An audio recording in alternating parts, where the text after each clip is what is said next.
caught in the comparison game, and I've been there too. You need to stop. We need to stop comparing ourselves to others. When we compare ourselves to others, we are losing our own eternal flame. We are damaging the essence that is us. We are saying, inadvertently, that we don't matter. When you compare to others, when you judge others through comparison, when you allow others and the values or the characteristics or the expressions that they hold in the world to be better than yours, you are losing. And more importantly, you are not accepting, acknowledging, appreciating, and approving of who you are. Let me use an example. Do you think that person that... Let me back up just a moment.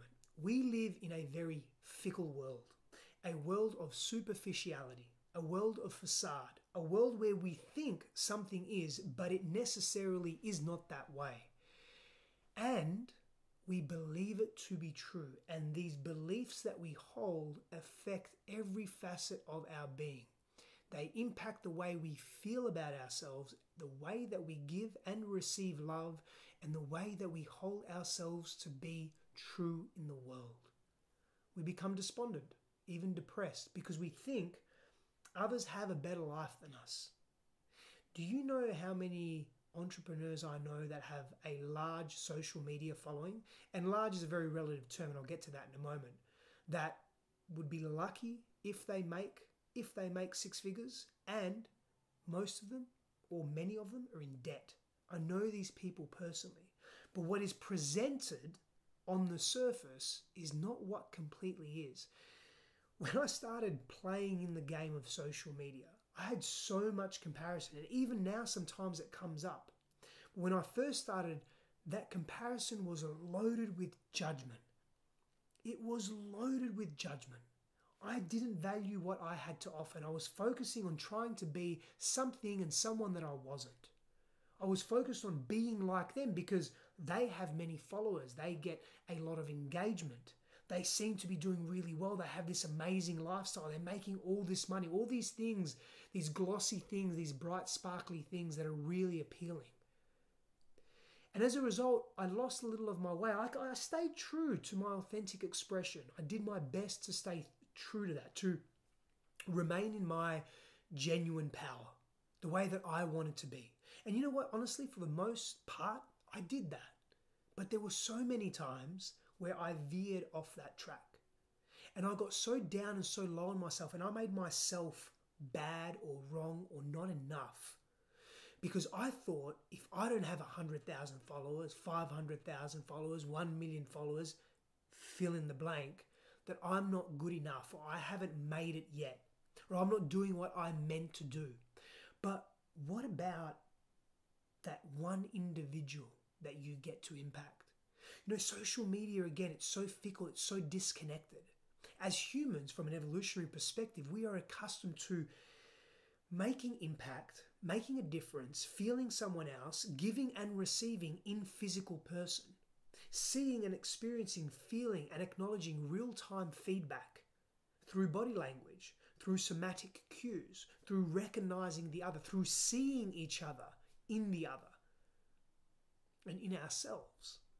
Social media creates a barrier for that. Now, let me be really clear on something. I'm not slandering social media. You're probably watching this through a social media channel. It has amazing benefits, specifically for connecting us all, connecting wisdom that once couldn't be connected or took years to connect. So it definitely plays a role, but like most things in life, there is a shadow side. Speaking to the shadow side, because so many of us get caught in this, and this is very direct experience for me. I was having this conversation with a client today. He was thinking he was not good enough. He's only got a couple of thousand followers on Instagram. And what about that one person that he gets to impact? What about that one person that wants to commit suicide but watches his video, sees his post, maybe for the 1,000th time, but the way he said it in that time, in that moment, in that energy, changed his life, and he goes and he says, I'm not going to commit suicide today. He may not even say it consciously. He just feels today's not the day. And then he goes back to that person's feed. He says, what else have they got for me? Doesn't make the connection that that person helped them in any particular way, or they contributed to their help. Just feels a little different. And each day passes, he feels a little more empowered. And maybe he has a son. And now that son, 5 years later, is a young teenage boy. And his father's still around. And his father's not only still around, but now he's doing deeper work on himself. And now that teenage boy's not damaged and has a healthy, secure foundation to grow from. And he feels good about himself. And he loves himself, and he brings that sense of self-worth into every adult relationship that he has 10, 15, 20 years later. Maybe he becomes a leader of a great organization or of a country or of the world. Or maybe he's just a really good, healthy person. And part of that is because his father stuck around and his father chose to make a difference in his own life because something inspired him that you put out there. We don't think like that because social media disconnects us. We don't have that personable connection. But it's there, and we have to remind ourselves it's still there at some levels. Now, you think if I get 100,000 followers, then I'll make it, or I'll be the person that I'm meant to be or want to be, or the impact that I want to have and all of that. Do you think the person that has 100,000 followers isn't thinking, well, when I get to 500,000 followers, and the person that has 500,000 followers isn't thinking, well, when I get to 1 million followers or 2 million followers? And you think the person with 2 million followers isn't comparing themselves to the person with 10 million followers? Yeah, they are. Because we live in a world where authenticity, where raw vulnerability, where just being fucking real isn't valued that much. But it's changing. Perfection is valued. The perfect image of how we're seen. If I could tell you how many times I've fucked up in the last, quote unquote, fucked up in the last 48 hours, the thoughts that I've had, the relationship with food that I've been battling with internally, old stuff, old wounds, they just keep popping up. My friend says, new level, new devil. New level, new devil.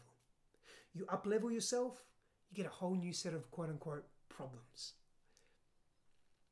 Whole new set of pain to deal with, to equilibrate, challenges to overcome, to be more resilient, to strengthen your resolve. Do you value what you offer? Are you working on your value and are you staying in your lane? Because if you're comparing yourself to the person that has 100,000 followers or more likes or more money or more of this or travels more or does more of what you want, and you're not focused on what you're offering, what you're delivering, what you're giving, who you are, what your heart needs, then what are you doing? I made a commitment to myself to just create. I'll share a personal story with you that I've never shared publicly. About 2017, early 2017, not that long ago, I committed to this project called Wednesday Weekly Wisdom Webinars.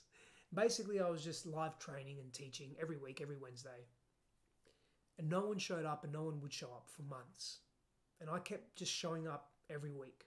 And I don't tell you this for you to have a pity party for me or for me to place myself in a victim. I just committed to expression irrespective of who showed up and who didn't. And I tried to promote it. It was like $8 a week or $8 a month. I can't even remember. But I didn't think anyone purchased and no one showed up. And I did this for months. Every Wednesday I just show up. And I would speak to content that I was creating. Models that I was creating. Was in a very creative space. I would even write out questions from pretend people and read them out at the end as if people were there to make myself feel better because I felt so insecure. But I also wanted to practice and I wanted to deliver and I wanted to promise myself no matter what, I'm just going to keep creating. And it doesn't matter where I come from. It doesn't matter how many followers I have or who's watching or who's not. Because it's also for me, and that's called enlightened self-interest. Not being selfish to be malicious towards others or hurt others. But I don't want to compare myself to others. I just want to aspire to be a particular way and be inspired to be a particular way because it aligns with me. And can you figure out what aligns with you? What is in alignment with you? Have you healed the past wounds of not being enough, not feeling enough, seeking validation and approval outside of yourself? Because maybe your father told you that you weren't enough. You were maybe physically and or sexually abused as a young person, even as an adult. and you made that mean that you're worthless. And now you're comparing yourself to everyone, whether it's through social media, in your social circles, your family, with your siblings, with what the world says you should be, with what culture says you should be. The world has enough fake. The world needs more authentic. You are enough. You are powerful beyond means. But if you focus on everything and everyone else, it takes away from your truth and who you really are and who you have the potential and capacity to be and the potential and the capacity to impact. I still get caught in comparison.